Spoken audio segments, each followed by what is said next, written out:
Yung pelikula nyo, 10 years ago na yun. 10 years. Ang kita-kita? Yes. Ginawa. 2017 siya pinalabas. 2016 yung... Ginawa. Kasi kayo ang, for me nag-start ng unconventional love team on screen. Yung kailangan pabulag yung leading lady, di ba? Oo nga, bulag ka kasi. Huwag mo nang ano. Pero may eksena doon na tawan-tawa ka doon sa boat. Sabi ko, ito hindi na lang kinat. Kasi totoo yung tawa niya. Grabe kasi kung yung pinagsasabi niya, uy, shark ko, parang, paano ko makikita yun? Oo. Pero hindi kasi phenomenal yung kita-kita because it was the first of its kind. Na it was the peak of the normal rom-coms. Na cutie-cutie leading lady, gwapo-gwapo leading man. Pero kayo, comedian and a serious actress. Serious actress. Uy, ano ka, best actress si Nung Alessandra? time na yun. Tama Nung na. time na yun. Indie serious actress. Pero kontrabida kasi siya, di ba? Yung mga Valentina, mga something ganyan. Pero kasi si Alessandra, may sinabi siya na ayaw na raw niya ng mga friends na mahilig sa luxury. Gusto niya yung mga friends niya, yung sa totoong buhay lang. Kaya ngayon ang iniisip ko, kaya ka ba close kay Empoy kasi... Hindi siya yun. Kaya Yung nga. gusto yung kung maging kaibigan. Yung may matututunan ako, yung ganon. Hindi, pero ba't mo nga sinabi yun? Hindi, actually, hindi naman yun yung, hindi ko lang na-elaborate. Ang ibig ko Okay. sabihin is, yung puro pasosyal lang yung alam. Parang wala kayong na pag-usapan. So matalino ako. Hindi, kaya nga hindi kita niyayayo lumabas, di ba?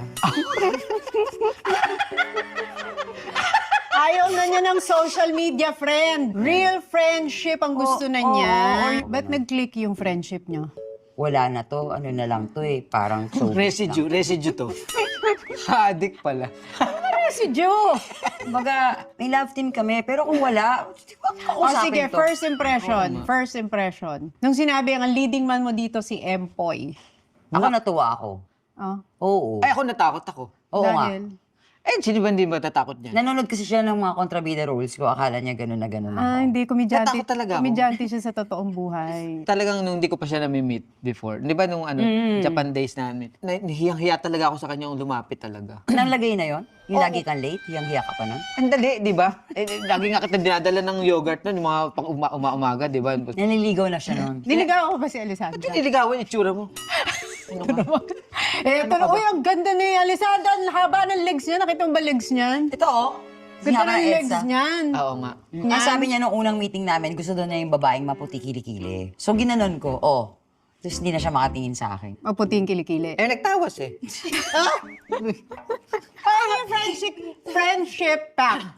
Yung dalawa. Hindi naman siya sumusunod eh. Ano ba yun? Na maging totoo tayo sa isa't isa, ganun. Maging totoo ka kasi. Ano bang ang mga kukwento mo? Marami kasi siyang tinatago minsan. Hindi, kaya na-inspire kami dun sa sinabi ni Alessandra na gusto na niya kapag nag-uusap-usap, dapat yung usapang buhay talaga. Ito, mga tanong to na for the soul, for the heart, and for the mind. Ito yung mga usapan na yung mga hindi mo natatanong sa kaibigan mo. Pero Wala pag siyang mind baka lang ano. May soul ako, may soul. may soul ka. Okay, doon tayo. Paabot ka ng ispa-soul? Sorry. At saka wait lang Tones, papunta ka na kay Madam Auden. Ano to?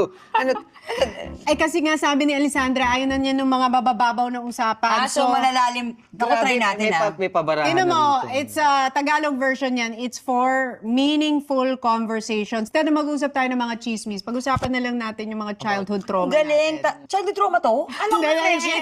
Ayoko ng childhood trauma. May mind? For the mind? Bakit? Wala siya nun, both. They're not working properly. Eh, what about the heart? Ginagamit mo ba? Sometimes. Hindi totoo. Ano ba? Meron ako ano Ba't ka kasi single pa rin? Kakapa-check up ko pa lang nakaraan. Executive kamusta? check up na. Eh, okay naman yung puso ko. Okay naman. Utak mo may problema, remember? Ay, nag-MIR din ako. MIR. Huwag mo na sabihin. Ay, sorry Oh, na. kamusta? Wala naman. Complete. It's a boy. It's a boy. It's confirmed. Okay It's a naman boy. yun. Okay naman. It's a boy, it's a girl. Nagpa-MRI ka ba talaga? Oo, nung nakaraan. Buti nga, kinaya ko nga kasi 30 minutes pala yun. Kwento mo sa kanya, pagpikit mo, sino nakita mo? Sino nakita mo pagpigit mo? Siya. Naka-ano siya, bathing suit, nakasakay sa kabayo.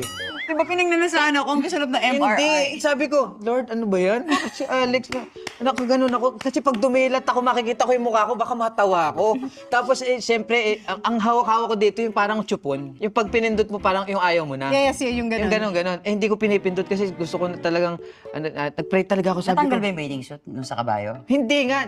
Gumaganong ka. Gumaganong Anong si ginagawa Alex. niya? Naka-bathing suit siya, gumagano siya.